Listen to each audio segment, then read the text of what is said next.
Good morning students. आज हम subject code CS301 data structure and algorithm की second unit start करेंगे।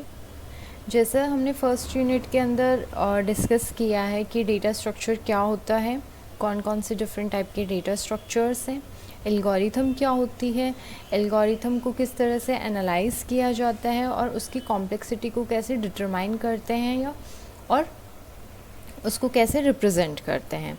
तो ये सब हमने फ़र्स्ट यूनिट के अंदर डिस्कस किया था। तो वहीं पे हमने फ़र्स्ट यूनिट में जब डिफरेंट टाइप के डेटा स्ट्रक्चर्स डिस्कस किए थे तो उनमें से एक टाइप का डेटा स्ट्रक्चर था हमारा लिंक लिस्ट। हमारी जो सेकेंड यूनिट है वो उसी डेटा स्ट्रक्चर के बारे में है, लिंक लिस्ट के बारे में। सेकेंड यूनिट के अंदर हम लिंक लिस्ट के बारे में डिस्कस करेंगे, कौन कौन से डिफरेंट टाइप की लिंक लिस्ट होती है उसके बारे में डिस्कस करेंगे, लिंक लिस्ट पे क्या क्या ऑपरेशंस परफॉर्म कर सकते हैं और उन ऑपरेशंस को जब हम परफॉर्म करेंगे तो उससे पहले हम उनकी एल्गोरिथम्स डिज़ाइन करेंगे, मतलब कि किसी भी पर्टिकुलर ऑपरेशन को परफॉर्म करने के लिए उसकी क्या एल्गोरिथम होगी वो हम डिस्कस करेंगे। इसके साथ साथ उस एल्गोरिथम की क्या कॉम्प्लेक्सिटी रहेगी वो भी हम डिस्कस करेंगे कि कितनी टाइम कॉम्प्लेक्सिटी और कितना स्पेस कॉम्प्लेक्सिटी उसकी रहेगी। तो ये ओवरव्यू है कि सेकेंड यूनिट के अंदर हम ये सब डिस्कस करेंगे। आज के लेक्चर में हम जो डिस्कस करने वाले हैं वो इंट्रोडक्शन, मतलब बेसिक लिंक लिस्ट के बारे में पढ़ेंगे कि क्या होती है, और उसके अलावा लीनियर लिंक लिस्ट जो एक टाइप की लिंक लिस्ट है उसके बारे में डिस्कस करेंगे और उसके ऑपरेशंस के बारे में डिस्कस करेंगे। तो सबसे पहले इंट्रोडक्शन की लिंक लिस्ट है क्या। लिंक लिस्ट एक लीनियर डेटा स्ट्रक्चर होता है। लीनियर डेटा स्ट्रक्चर का मतलब कि जिसके एलिमेंट्स जो हैं वो हमारे लीनियरली स्टोर्ड हैं, और हम कह सकते हैं कि इसका जो इसको हम एक सिंगल गो के अंदर सारे एलिमेंट्स को एक्सेस कर सकते हैं। मतलब कि हमें अगर सारे एलिमेंट्स को एक्सेस करना है तो हमें वापस से किसी एलिमेंट को विज़िट करने की ज़रूरत नहीं है, हम सिंगल रन के अंदर सारे एलिमेंट्स को एक्सेस कर सकते हैं। इसका मतलब वो एक लीनियर डेटा स्ट्रक्चर है। अब लिंक लिस्ट होता क्या है। लिंक लिस्ट एक कलेक्शन है नोड्स का। तो सबसे पहले आपको पता होना चाहिए कि नोड क्या है। नोड जैसे ये नोड है, जो सिंगल नोड होगी वो आपकी 2 पार्ट्स के अंदर डिवाइड होगी। फर्स्ट पार्ट जो है उसके अंदर आप डेटा स्टोर करोगे और सेकंड पार्ट के अंदर आप एड्रेस स्टोर करोगे। अब यहाँ पे एड्रेस किसका स्टोर करोगे, जो भी नेक्स्ट नोड होगी उसका एड्रेस। ठीक है, देखो जितने भी आप एलिमेंट्स स्टोर करते हो वो किसी न किसी मेमोरी लोकेशन पे ही जाके स्टोर होते हैं, मतलब उसका कोई ना कोई एड्रेस तो होगा ही मेमोरी का, तो वो हम यहाँ पे स्टोर करेंगे। जैसे ये पर्टिकुलर नोड है, फॉर एग्जांपल कि इसका एड्रेस नोड है, तो इस नोड के जो प्रीवियस नोड होंगे उसके नेक्स्ट पार्ट में इस पर्टिकुलर नोड का एड्रेस होगा। तो इसी तरह की जो बहुत सारी नोड्स एक दूसरे से कनेक्टेड होंगी, मतलब लिंक्ड होंगी, तो उसको हम लिंक लिस्ट कहेंगे। तो लिंक लिस्ट क्या होगी, कलेक्शन होगा नोड्स का, मतलब कि बहुत सारी नोड्स होंगी जो एक दूसरे से लिंक्ड होंगी और हर एक नोड के अंदर 2 पार्ट्स होंगे। फर्स्ट पार्ट डेटा पार्ट कहलाएगा, सेकेंड पार्ट हमारा नेक्स्ट पार्ट कहलाएगा। डेटा पार्ट के अंदर हम डेटा एलिमेंट की वैल्यू जो भी है, न्यूमेरिक नंबर या कैरेक्टर, वो स्टोर करेंगे, और नेक्स्ट पार्ट जो है उसमें जो भी नेक्स्ट नोड है उसका एड्रेस स्टोर करेंगे। अब यहाँ पे हमें एड्रेस स्टोर करने की ज़रूरत इसलिए है क्योंकि इसमें जो एलिमेंट्स स्टोर होंगे वो हमारे ज़रूरी नहीं है कि कंटिन्यूस मेमोरी लोकेशन पे हो। जैसा एरे के अंदर होता है, एरे के अंदर क्या होता है कि जितने भी एलिमेंट्स हैं वो सारे कंटिन्यूस मेमोरी लोकेशन पे होते हैं। जैसे फॉर एग्जांपल कि हमारे पास 5 एलिमेंट हैं, फर्स्ट एलिमेंट जो है वो हमारा 1000 एड्रेस पे है, हर एक एलिमेंट जो है वो 2 बाइट का स्पेस ले रहा है, तो नेक्स्ट एलिमेंट जो होगा वो हमारा कहाँ पे होगा, 1002 पे होगा, उसके बाद 1004 पे होगा, फिर 1006 पे होगा और फिर 1008 पे एलिमेंट होगा। मतलब इस तरह से 5 एलिमेंट कंटिन्यूसली मेमोरी लोकेशन जो है कंटिन्यूस मेमोरी के अंदर स्टोर रहेंगे। लेकिन लिंक लिस्ट के अंदर ज़रूरी नहीं है कि सारे एलिमेंट्स हमारे कंटिन्यूसली स्टोर्ड हैं। अगर कंटिन्यूसली स्टोर नहीं है तो हमें फर्स्ट एलिमेंट को हमने एक्सेस कर लिया, अब अगर हमें सेकेंड एलिमेंट को एक्सेस करना है तो हमें हमारे पास उस सेकेंड एलिमेंट का मेमोरी लोकेशन होनी चाहिए। इसलिए लिंक लिस्ट के अंदर जो नोड होती है वो 2 पार्ट्स में डिवाइड होती है। फर्स्ट पार्ट में हमारा डेटा स्टोर होगा और सेकेंड पार्ट में जो भी नेक्स्ट नोड होगी उसका एड्रेस स्टोर होगा। तो ये होता है लिंक लिस्ट। अब लिंक लिस्ट जो है वो बेसिकली 3 डिफरेंट टाइप की होती है, जिसमें फर्स्ट टाइप है लीनियर या सिंगल लिंक लिस्ट, सेकेंड है हमारा सर्कुलर लिंक लिस्ट और थर्ड है हमारी डबल लिंक लिस्ट। हम 1 बाय 1 इनको इन डिटेल डिस्कस करेंगे और इनके ऑपरेशंस डिस्कस करेंगे। उससे पहले हम ये डिस्कस करते हैं कि एरे और लिंक लिस्ट के बीच में डिफरेंस क्या है। अब हम डिफरेंस क्यों पढ़ रहे हैं, देखो एरे एक तरह का डेटा स्ट्रक्चर था। एरे के अंदर क्या कमियां थी कि हमें लिंक लिस्ट पे आना पड़ा या हमें न्यू टाइप का data structure link list type का क्रिएट करना पड़ा। तो बेसिक हम डिफरेंस समझ लेते हैं पहले कि इन दोनों टाइप के डेटा स्ट्रक्चर्स में क्या डिफरेंस है। तो सबसे पहला जो पैरामीटर है हम जिस पे हम डिस्कस कर रहे हैं दोनों के बीच में डिफरेंस, वो है डेटा एलिमेंट स्टोरेज टाइप, मतलब कि किस तरह से डेटा एलिमेंट्स जो हैं वो स्टोर होते हैं। तो एरे जो है उसके अंदर कंटिन्यूसली स्टोरेज टाइप का ये डेटा एलिमेंट्स को कंटिन्यूसली स्टोर करता है। जैसे कि मैंने अभी आपको बताया कि अगर फर्स्ट एलिमेंट हमारा किसी पर्टिकुलर मेमोरी लोकेशन पे है, उसके अंदर हमने डेटा स्टोर किया, अब वो जितनी बाइट ले रहा है उन बाइट्स के नेक्स्ट जो बाइट्स होंगी वो हमेशा सेकेंड एलिमेंट को स्टोर करेंगी, फिर उसके नेक्स्ट बाइट्स जो होंगे वो थर्ड एलिमेंट को स्टोर करेंगी। तो इसमें जो डेटा एलिमेंट्स स्टोर होते हैं वो हमारे कंटिन्यूसली होते हैं। इसी तरह से लिंक लिस्ट के अंदर क्या होता है, रेंडमली स्टोर होते हैं, मतलब कि ज़रूरी नहीं है कि जिस मेमोरी लोकेशन पे हमारा अभी कोई पर्टिकुलर एलिमेंट स्टोर है उसके नेक्स्ट जो स्पेस है वहीं या नेक्स्ट जो मेमोरी है वहीं पे हमारा एलिमेंट स्टोर हो।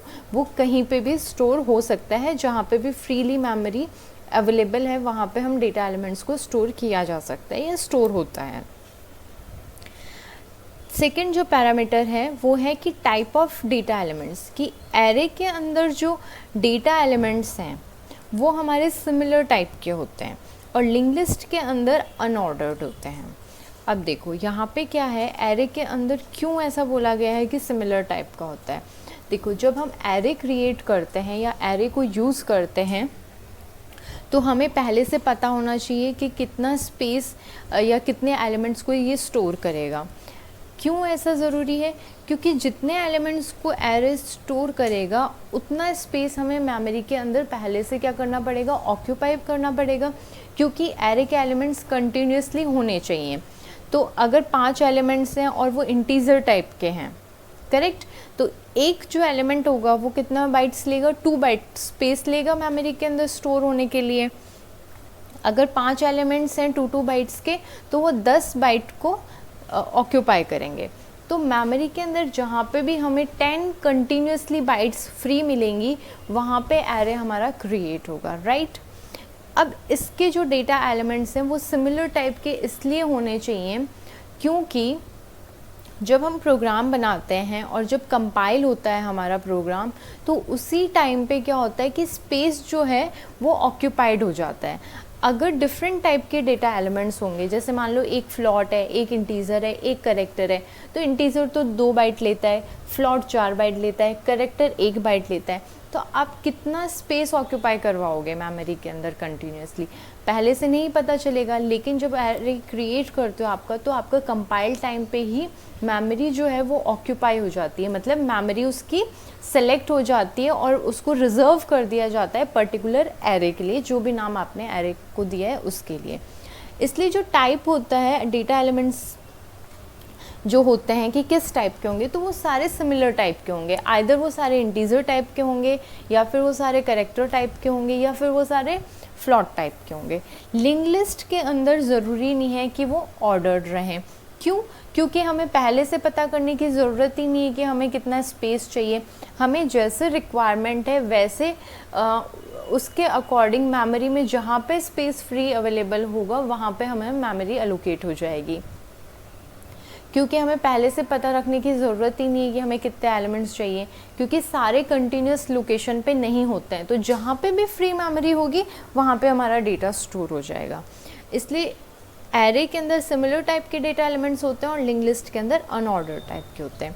अब way of accessing data elements, कि आप डेटा एलिमेंट्स को किस तरह से एक्सेस कर सकते हो। तो एरे के अंदर आप रैंडमली एक्सेस कर सकते हो।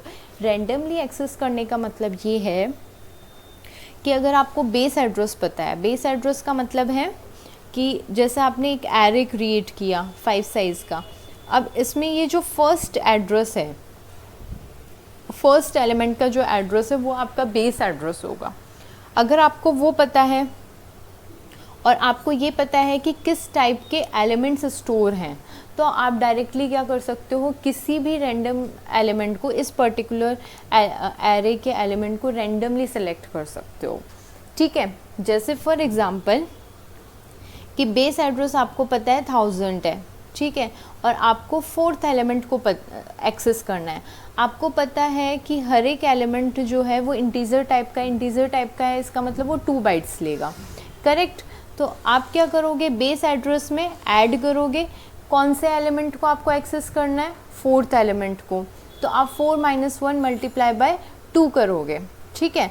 तो आपका जो 4th एलिमेंट है उसका एड्रेस कैलकुलेट होके आ जाएगा। तो इसका मतलब आपको फर्स्ट बेस एड्रेस पता था, किस टाइप के एलिमेंट्स हैं ये पता था। अब आपको फर्स्ट एलिमेंट को एक्सेस करने की ज़रूरत नहीं है, सेकंड को एक्सेस करने की ज़रूरत नहीं है और थर्ड को एक्सेस करने की ज़रूरत नहीं। आप डायरेक्टली रेंडमली किसी भी एलिमेंट को एक्सेस कर सकते हो। लेकिन लीनियर लिंक लिस्ट के अंदर जो डेटा एलिमेंट को एक्सेस करने का वे होता है वो हमारा लीनियर होता है। ऐसा क्यों होता है? क्योंकि जो भी नोड आप एक्सेस करना चाहते हो उस नोड पे आप जाओगे कैसे, मतलब उस एलिमेंट का आपको एड्रेस मिलेगा कहाँ से? उस एलिमेंट का एड्रेस तो आपके प्रीवियस नोड के अंदर होगा, राइट। जैसे फॉर एग्जांपल आपको थर्ड एक लिंक लिस्ट है 5 एलिमेंट्स की और आपको थर्ड एलिमेंट को एक्सेस करना है कि थर्ड एलिमेंट कौन सा है, राइट। अब थर्ड एलिमेंट का जो एड्रेस है वो आपको डायरेक्टली नहीं मिलेगा। आपके पास एड्रेस किसका है? फर्स्ट नोड का है। आपके पास सिर्फ लिंक लिस्ट के फर्स्ट नोड का एड्रेस है, आपको थर्ड एलिमेंट को एक्सेस करना है। तो थर्ड एलिमेंट का एड्रेस किस में है? सेकेंड नोड के अंदर, राइट। सेकेंड नोड का जो नेक्स्ट पार्ट होगा उसके अंदर होगा।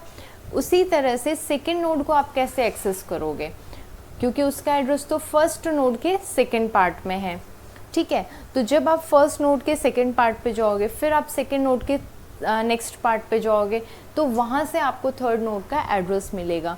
तो अगर आपको किसी भी एलिमेंट को एक्सेस करना है तो उससे प्रीवियस जितनी भी नोड्स हैं उन सबको आपको एक्सेस करना पड़ेगा। एक्सेस करने का मतलब ये है कि उन सब पे आपको विजिट करना पड़ेगा, राइट। नेक्स्ट है आपकी एक्सेस स्पीड। एक्सेस किसी भी एलिमेंट को आप किस तरह से एक्सेस कर सकते हो, उसकी स्पीड क्या है? तो एरे के अंदर फास्ट है क्योंकि आप रेंडमली डायरेक्टली उस एलिमेंट पे जा सकते हो या उस एलिमेंट के एड्रेस को एक्सेस कर सकते हो जिस एलिमेंट की आपको रिक्वायरमेंट है। लेकिन ये आपका कंपैरेटिवली स्लो होगा या आप इसको बोल सकते हो कि ये लीनियरली ही एक्सेस करेगा, ठीक है। साइज़ की अगर बात करें तो एरे की जो साइज़ होती है वो हमारी फिक्स रहती है, ठीक है। अब एरे की साइज़ फिक्स क्यों होती है? क्योंकि आपको कंटिन्यूसली फ्री मेमोरी चाहिए एक साथ, ठीक है। तो अगर आपको पता है कि आपको इतने एलिमेंट्स की रिक्वायरमेंट है तो आप एरे को यूज़ करो। अगर आपको नहीं पता है तो it is better to use link list, ठीक है, क्योंकि इसके अंदर आप बार बार साइज़ चेंज नहीं कर सकते, क्योंकि जो भी आप साइज़ डिफ़ाइन करोगे वो एक साथ होना चाहिए। तो अगर मान लो कि आपने पहले बोल दिया कि मेरे को 5 एलिमेंट्स की रिक्वायर्ड है, उसके बाद आप बोल रहे हो कि 10 एलिमेंट्स की रिक्वायर्ड है। अब जहाँ पे आपका पहले एरे स्टोर हुआ है या एरे ने मेमोरी ऑक्यूपाई की है उसके जस्ट आगे हो सकता है स्पेस ना हो, तो इसलिए एरे की जो साइज़ रहती है वो हमारी फिक्स होती है और लिंक लिस्ट की जो साइज़ है वो हमारी डायनामिक हो सकती है। नेक्स्ट है आपका इंसर्शन या डिलीशन ऑपरेशन। इंसर्शन और डिलीशन ऑपरेशन में क्या होता है कि जो एरे हम यूज़ करते हैं तो वो डिफ़िकल्ट होता है, लिंक लिस्ट जब हम यूज़ करते हैं तो वो ईजी होता है। अब ऐसा क्यों होता है? देखो, इंसर्शन के केस में क्या होगा कि आपको उस एलिमेंट पे जाना पड़ेगा, ठीक है। चलो, एरे के अंदर आप क्या कर सकते हो, रैंडमली उस एलिमेंट को एक्सेस तो कर सकते हो, उस एलिमेंट पे विज़िट तो कर सकते हो, लेकिन मान लो कि ये 5 साइज़ का एरे था, आपने फर्स्ट, सेकेंड, थर्ड एलिमेंट है, फोर्थ एलिमेंट को आपको क्या करना है, डिलीट करना है। तो फोर्थ एलिमेंट को अगर डिलीट करना है तो आपको क्या करना पड़ेगा, फिफ्थ एलिमेंट को आगे शिफ्ट करना पड़ेगा। या फिर मान लो कि आपको फर्स्ट एलिमेंट को डिलीट करना है, तो अब जो सेकेंड एलिमेंट है वो आपका फर्स्ट एलिमेंट होना चाहिए। तो आपको क्या करना पड़ेगा, इन सारे एलिमेंट्स को शिफ्ट करना पड़ेगा वन वन प्लेस से आगे, ठीक है, इसलिए ये डिफ़िकल्ट है। उसी तरह से लिंक लिस्ट के अंदर क्या होगा कि आपने जैसे ये फर्स्ट नोड है, ये सेकेंड नोड है, ये थर्ड नोड है और ये फोर्थ नोड है, आपको थर्ड नोड डिलीट करनी है। थर्ड नोड अगर डिलीट करनी है तो सिंपली आपको क्या करना पड़ेगा कि जो सेकेंड नोड का नेक्स्ट पार्ट है, मतलब सेकेंड नोड जो है उसके नेक्स्ट पार्ट के अंदर क्या होगा, नेक्स्ट नोड का एड्रेस। तो अब आपको इसमें किसका एड्रेस डाल देना होगा, फोर्थ नोड का एड्रेस डालना होगा, ठीक है। तो आपको क्या करना है, सिर्फ पॉइंटर्स को चेंज करना है। लेकिन यहाँ पे जब इंसर्शन और डिलीशन होगा तो आपका क्या होता है कि जो एलिमेंट्स की शिफ्टिंग होती है, इसलिए इसको इंसर्शन और डिलीशन ऑपरेशन को एरे के अंदर डिफ़िकल्ट बताया गया और लिंक लिस्ट के अंदर ईजी बताया गया। तो अब दो एडवांटेज हैं लिंक लिस्ट के ओवर एरे। क्या है, एक तो डायनामिक साइज़ होती है, मतलब आप कितने भी एलिमेंट्स, आपको ज़रूरी नहीं है कि पहले से पता हो कि इतने एलिमेंट्स की मुझे रिक्वायरमेंट है, आप रन टाइम पे भी एलिमेंट्स को इंसर्ट कर सकते हो। सेकंड है कि इंसर्शन और डिलीशन ऑपरेशन इसके अंदर इजी होता है। तो ये बेसिक डिफरेंस था एरे और लिंक लिस्ट के बीच में। अब हम पढ़ेंगे सबसे जो फर्स्ट टाइप का हमारा लिंक लिस्ट था, जैसा हमने यहाँ पर डिफ़ाइन किया कि 3 तरह के होते हैं, लीनियर लिंक लिस्ट, सर्कुलर और डबल। तो सबसे पहले हम डिस्कस करने वाले हैं लीनियर लिंक लिस्ट की। लीनियर लिंक लिस्ट क्या होता है? बाय डिफ़ॉल्ट लिंक, अगर हम सिंपली बोल रहे हैं लिंक लिस्ट तो इसका मतलब हम लीनियर लिंक लिस्ट को इंडिकेट कर रहे हैं। अगर एक्सप्लिसिटली हमने नहीं लिखा है या कहीं पे भी मेंशन नहीं किया हुआ है कि हम सर्कुलर की बात कर रहे हैं या डबल की बात कर रहे हैं, तो बाय डिफ़ॉल्ट जो लिंक लिस्ट है उसको लीनियर लिंक लिस्ट माना जाता है या सिंगल लिंक लिस्ट माना जाता है। इसके अंदर क्या होगा कि हर एक जो नोड होगी वो नेक्स्ट नोड से कनेक्टेड होगी पॉइंटर्स के थ्रू और एक चेन फॉर्म करते हैं। जैसे ये आपकी जो है एक नोड है, ठीक है, ये भी एक नोड है, ये भी एक नोड है और ये भी एक नोड है। ये सारे नोड क्या है, पॉइंटर्स के थ्रू एक दूसरे से कनेक्टेड हैं और एक चेन फॉर्म कर रही हैं, ठीक है। अब देखो, ये जो फर्स्ट नोड है इसका एड्रेस है 100, ये सेकेंड नोड है इसका एड्रेस है 200, थर्ड नोड का एड्रेस है 300 और फोर्थ नोड का एड्रेस है 400। इस नोड के अंदर जो फर्स्ट पार्ट है वो है हमारा डेटा पार्ट, सेकेंड पार्ट जो है वो है हमारा पॉइंटर। अब देखो, फर्स्ट नोड के अंदर फर्स्ट पार्ट जो है वो हमारा डेटा पार्ट, सेकेंड नोड जो है, सेकेंड पार्ट जो है नोड का वो क्या स्टोर करके रखता है, एड्रेस ऑफ नेक्स्ट नोड। अब देखो, नेक्स्ट नोड क्या है, ये है और इसका एड्रेस क्या है 200, तो इसलिए यहाँ पे 200 स्टोर है।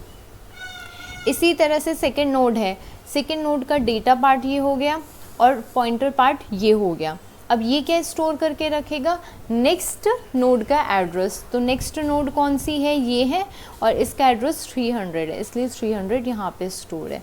इसी तरह से थर्ड जो नोड है उसके अंदर फर्स्ट पार्ट डेटा पार्ट हो गया हमारा और सेकंड पार्ट हमारा एड्रेस ऑफ नेक्स्ट नोड। इसके नेक्स्ट नोड ये है हमारी और इसका एड्रेस जो है वो है 400।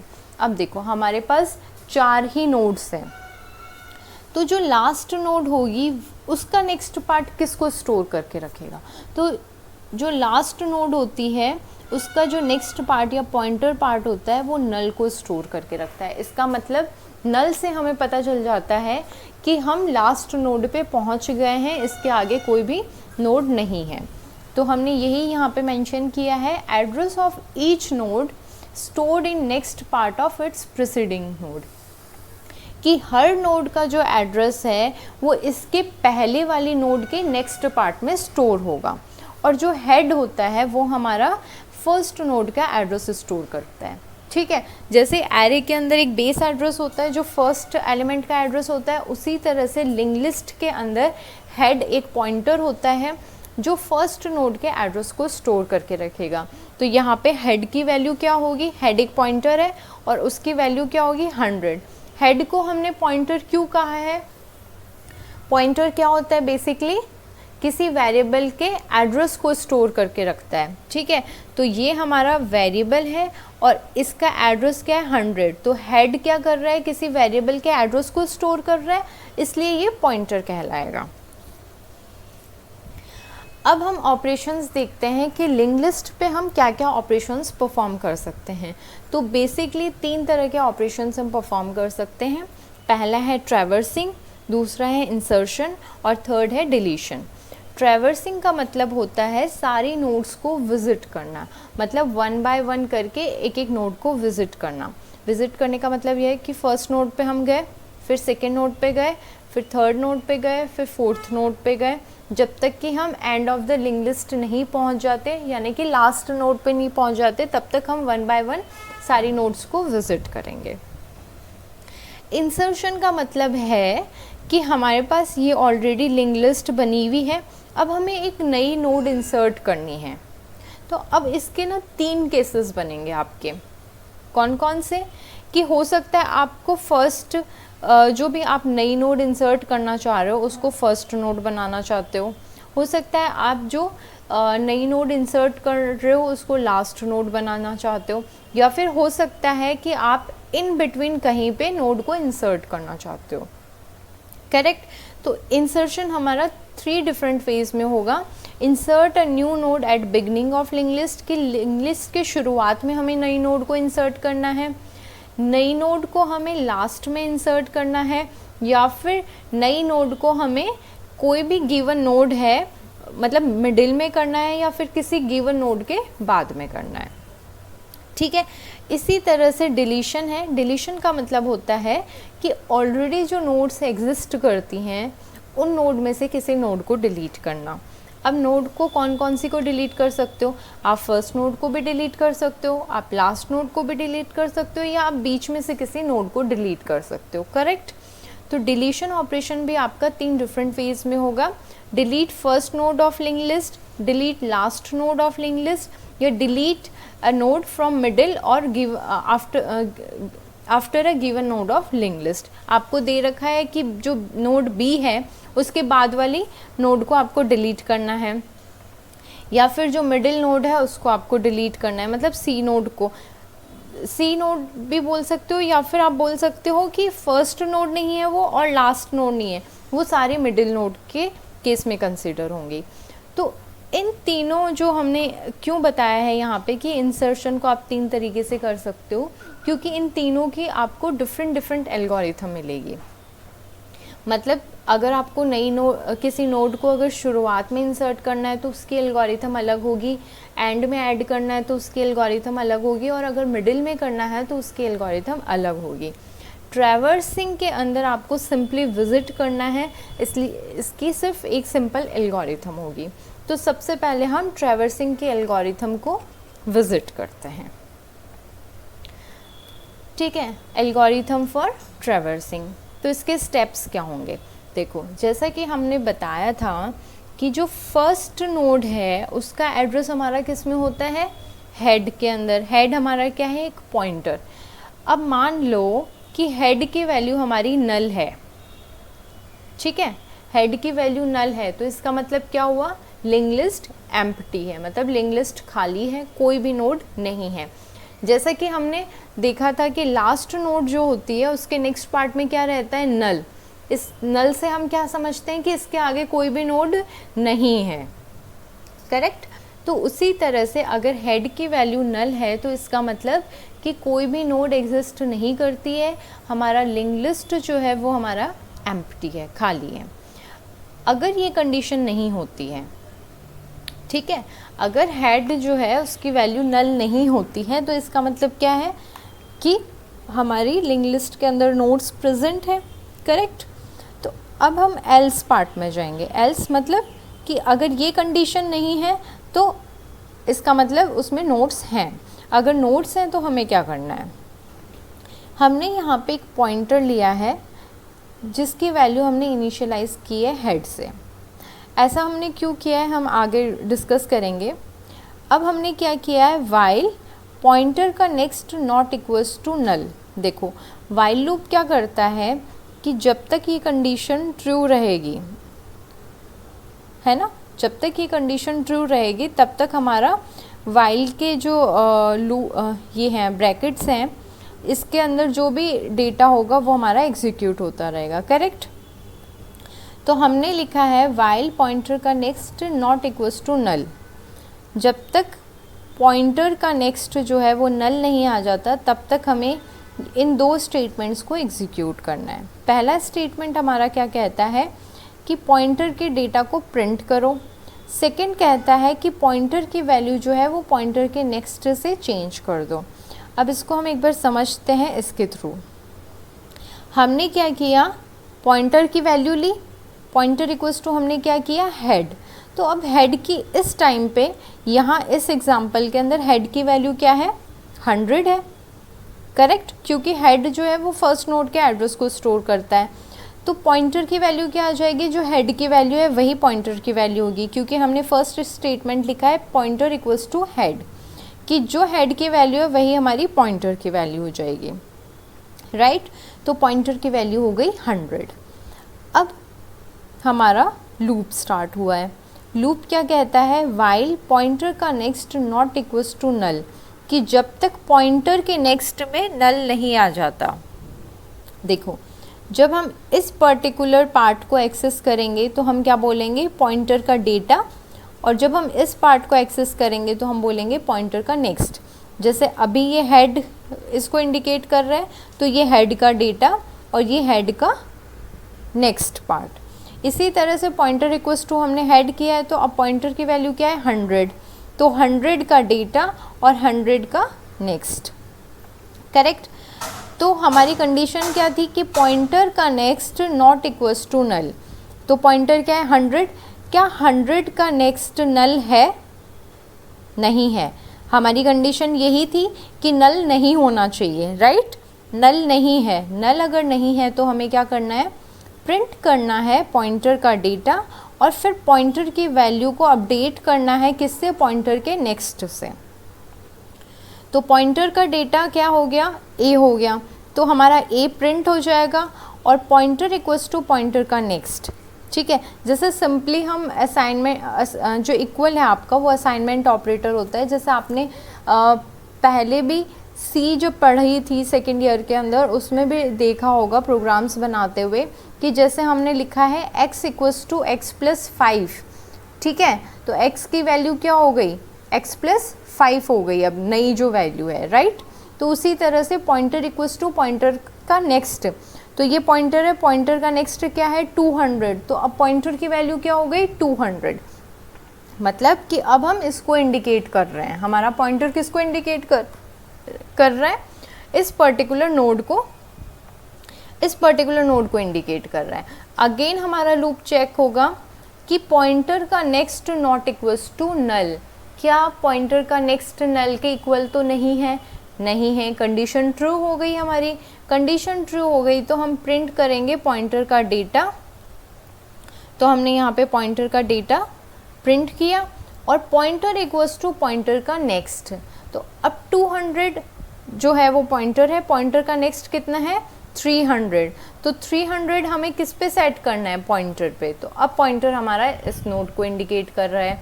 क्या पॉइंटर का नेक्स्ट जो है वो नल के इक्वल नहीं है, नहीं है, क्योंकि 400 है ना, नल के इक्वल तो नहीं है। कंडीशन ट्रू, कंडीशन ट्रू तो हमें प्रिंट करना है पॉइंटर का डेटा और हम मूव करेंगे pointer equals to pointer next पे। तो पॉइंटर क्या है 300 और पॉइंटर का नेक्स्ट है 400, तो अब हमारी नई जो वैल्यू है पॉइंटर की वो हो जाएगी 400। अब हम आए यहाँ पे 400 पे, क्या पॉइंटर का नेक्स्ट नल के इक्वल नहीं है, कंडीशन फेल, क्योंकि यहाँ पे नल है, ये नल के इक्वल है, कंडीशन हमारी ट्रू कब तक हो रही थी, जब तक वो नल के इक्वल नहीं होता, लेकिन अब तो नल आ गया है इसलिए कंडीशन फेल हो गई और हम इस लूप से बाहर आ गए। लेकिन हमें लास्ट नोड को भी क्या करना है, प्रिंट करवाना है। अगर सिंपली विजिट करना है तब तो आपका ये स्टेटमेंट नहीं आएगा, ये जो प्रिंट वाला स्टेटमेंट है ये नहीं आएगा, लेकिन हम क्या कर रहे हैं कि नोड पे विजिट करके उसके डेटा को भी प्रिंट करवा रहे हैं अभी। तो यहाँ पे आ जाएगा प्रिंट पॉइंटर का डेटा, क्योंकि आपने अभी तक इस पॉइंटर के डेटा को प्रिंट नहीं किया है।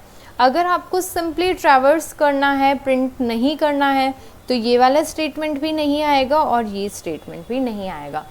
तो इस तरह से हमने क्या किया, सिंपली 1 बाय 1 हम मूव कर रहे हैं। इस पॉइंटर से स्टार्ट हुए थे, फिर इस पे मूव किया, फिर इस पे मूव किया, फिर इस पे मूव किया, लास्ट नोड तक हमने मूव कर लिया, राइट। अब यहाँ पे पॉइंटर की वैल्यू क्या है, 400, करेक्ट।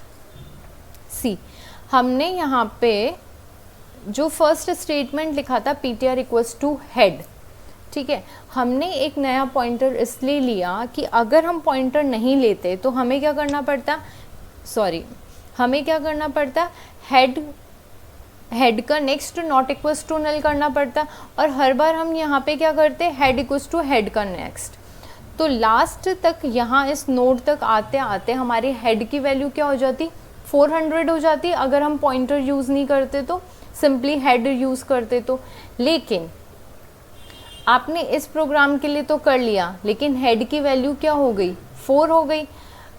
अब अगर आपको फर्स्ट नोड को एक्सेस करना है तो आप कैसे करोगे, क्योंकि हेड किसको डिनोट कर रहा था, पहले फर्स्ट नोड के एड्रेस को कर रहा था, लेकिन हेड की वैल्यू तो आपने 400 से अपडेट कर दी।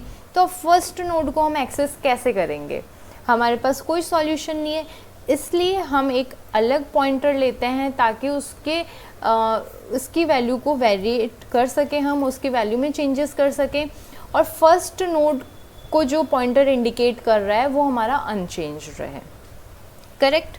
अब हम इसकी एल्गोरिथम की बात करते हैं कि ये तो हमने एल्गोरिथम लिख ली, अब इसकी कॉम्प्लेक्सिटी क्या है। सिंपली देखो, ये मैंने थोड़ा सा प्रोग्रामेटिक फॉर्म में लिखा है।